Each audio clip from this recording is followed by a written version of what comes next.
we start out west because that was an absolute Sailors Sea Derby classic at Starlight Stadium in BC. Pacific FC 4, Vancouver 4. It was 2-0 at one point for Pacific. It was 2-2. It was 3-2 for Pacific. It was 4-3 for Vancouver. And then it was 4-4 at the end, thanks to a Caden Chung shot that went off the back of Callum Irving's head face, I think. We're going to go on this game for quite a while because we just have to kind of sift through everything that happened and recap it all. Alex Gangi-Ruzic, you were there on the ground in British Columbia. What happened? What was it like being in the stadium for a game as electric as this? And how many times did you have to Control A and delete your entire match recap? I mean, it was the last 10 minutes is where things got really crazy. Because for a while it was back and forth. Then the last 10 minutes, I think I was still trying to write up the Pate Ndiaye goal when Caden Chunks went in. I was still 2 or 3 goals behind. But it was just electric because it just kind of came out of nowhere for a while. Pacific were up 1-0 at halftime. And they were up 2-0, and you're kind of like, that's game over. That's pretty safe lead for them. And then Henry Goboot scores a nice chip, as for those watching on screen will see. And then also David Norman scored, and it was 2-2. And then from there, it just kind of descended into chaos. It just became a back and forth, wide open game, and the goals started to pour. And it's not often that a game reaches 2-2 or 3-2 at the 80th minute, and then there's 3 more goals left in it. But it was just that kind of match. All of a sudden, everything that the attackers started to touch turned to gold, and everything the defenders were doing just went wrong. So no, this derby, for whatever reason, has continued to deliver. If you look at it, I think the stat I had when I was counting through, there's been 11 of them, 10 in the CPL, 1 in the Can Champ, 40 goals, 12 of them past the 75th minute. For whatever reason, there's a lot of goals and a lot of late goals.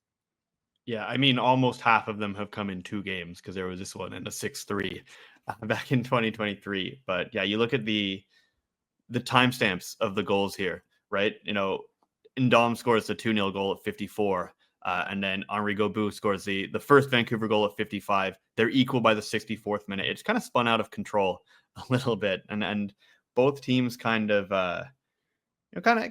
gave up on playing defense in the last 20 minutes or so. They both clearly felt goals in this game. They could smell blood in the water, and they were going at it.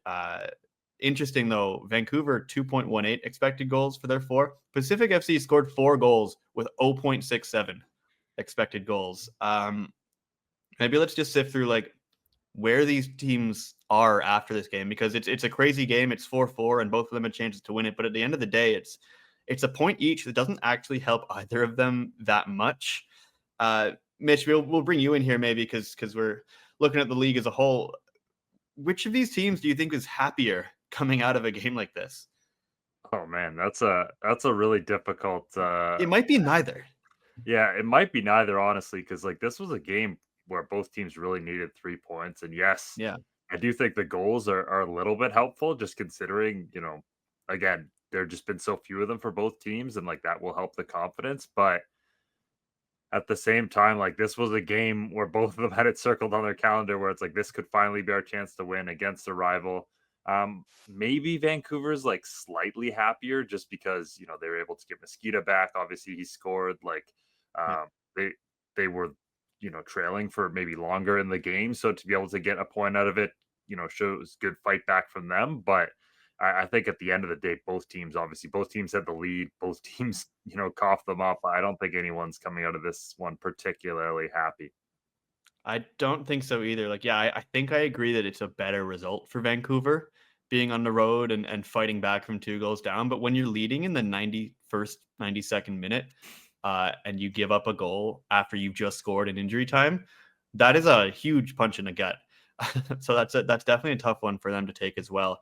But you mentioned that Pacific have not been scoring a lot, and they get 4 here. Hilariously, they now finish June with 5 goals, which is more than Cavalry and Valor had in a whole month, despite how little Pacific was scoring in the month. But AGR as a whole, let's go into this.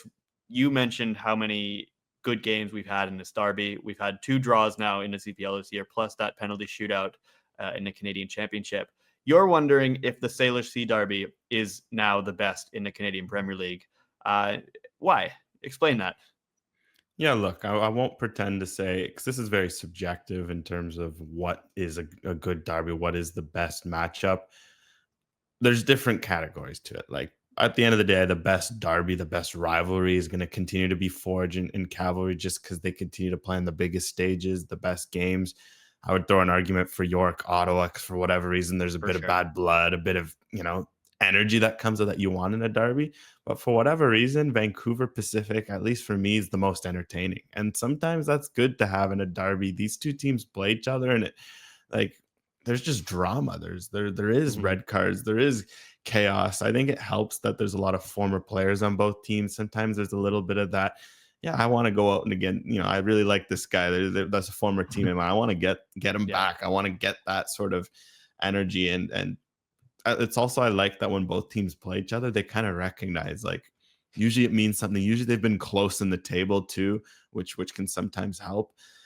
They want to go out and Yeah. entertain and make things happen. So for me, for my money, it's hard to look at a bigger like 11 game sample size in between two teams and just see such a list of entertaining games because I could think of it. We had this 4-4, you had the 6-3 you mentioned, which is one of the most wild games.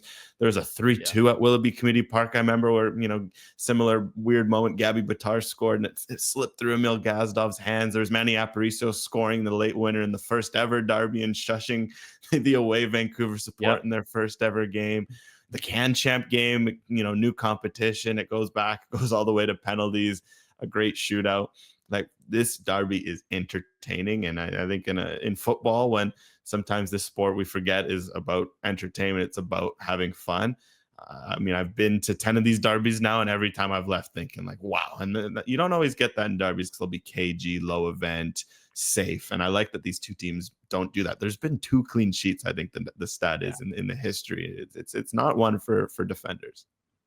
Yeah, absolutely. I want to say that these two teams bring out the best in each other, but it might just bring out the most chaotic in each other. And you mentioned how many players are familiar with one another. I think I count 5 players in this game that have played for both teams.